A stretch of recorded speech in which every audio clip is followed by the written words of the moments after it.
Parliamentary Updates.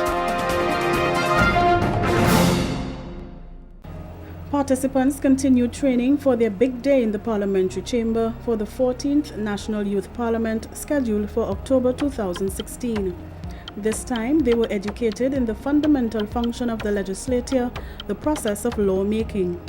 The facilitator for this session was Ms. Chantal La Roche, Legal Officer 2 at the Office of the Parliament. Students learned that the Parliament comprises the legislative arm of the three divisions of the state: the President, the Senate, and the House of Representatives. The National Youth Parliament is patterned after the House of Representatives, and as such, students were familiarized with its process. Two types of laws were explained: common law, which is part of the English legal system that is derived from custom and judicial precedent, and the statute law, which refers to written law passed by Parliament. Statute law is what is of concern to the Parliament. Ms. La Roche explained the pre-parliamentary process. There are two departments in the Ministry of the Attorney General responsible for drafting laws: the Chief Parliament Counsel's Department and the Law Reform Commission. These proposals are sent to Cabinet, and upon Cabinet's approval, it becomes a bill, which is sent to the Clerk of the House. It is at this point that the Parliament becomes involved. A proposal for a new law or an amendment to an existing law is introduced in either House of Parliament. This proposal is called a bill. This bill must be read 3 times, debated, and passed by both houses to become law. But what exactly is a bill? A bill is a draft of a legislative proposal.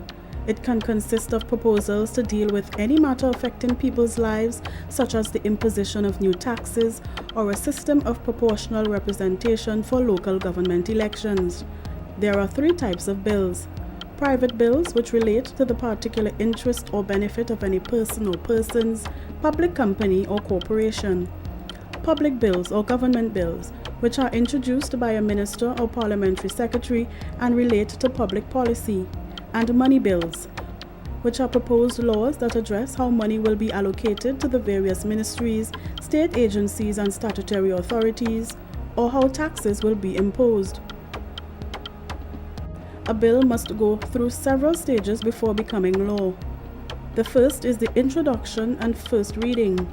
At this stage, the clerk reads the short title of the bill and states the name of the member presenting the bill. The bill is also sent for printing and publishing in the Gazette. After a bill is introduced and read a first time, the member in charge of the bill will either 1. Name a day for the next stage; 2. Move that the second reading of the bill be done earlier or immediately; or 3. Move that the bill be referred to a committee. After first reading and introduction, you have 3 options. It can go to a committee, so they'll go off and discuss it and come back with it. It can be debated, so second reading can happen forthwith. So you'll move that second reading be taken later on in the proceedings, perhaps, so we can do it one time. And that's usually done if it's something very urgent, you want to debate it now. Or the minister in charge of the bill can name a date later on for the debate on second reading. After the completion of the course taken, the bill is read a 3rd time and voted on by all members of Parliament. Once a bill has been passed by both houses, special assent copies are prepared for the signature of the President of the Republic. When the President signs, the bill becomes an act. This gives the legislation the status of law. It was then time for the students to demonstrate what they learned. The mock bill to be introduced to Parliament was titled "An Act to Raise the National Drinking Age to 21 Years." The respective sides went into caucus to discuss the bill. The Attorney General then introduced the bill. I beg to move that an act entitled "An Act to Raise the National Drinking from the age of 18 to the age of 21, to prohibit the sale of alcohol, the confiscation of alcohol, and to provide for other matters connected therewith, be read a second time." We cannot identify for sure how one becomes addicted to alcohol, which means it is unpredictable and the results of it can be unexpected. And while when the Attorney General presented what he said, it might have been humorous, it's true. Sexual abuse and harassment is a crime.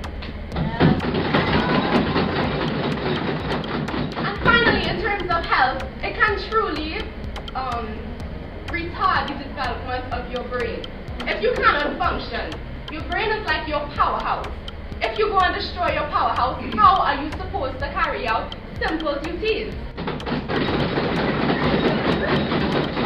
This session was one in a series of training preparations for young participants in the upcoming 14th National Youth Parliament to be held on the 31st of October 2016.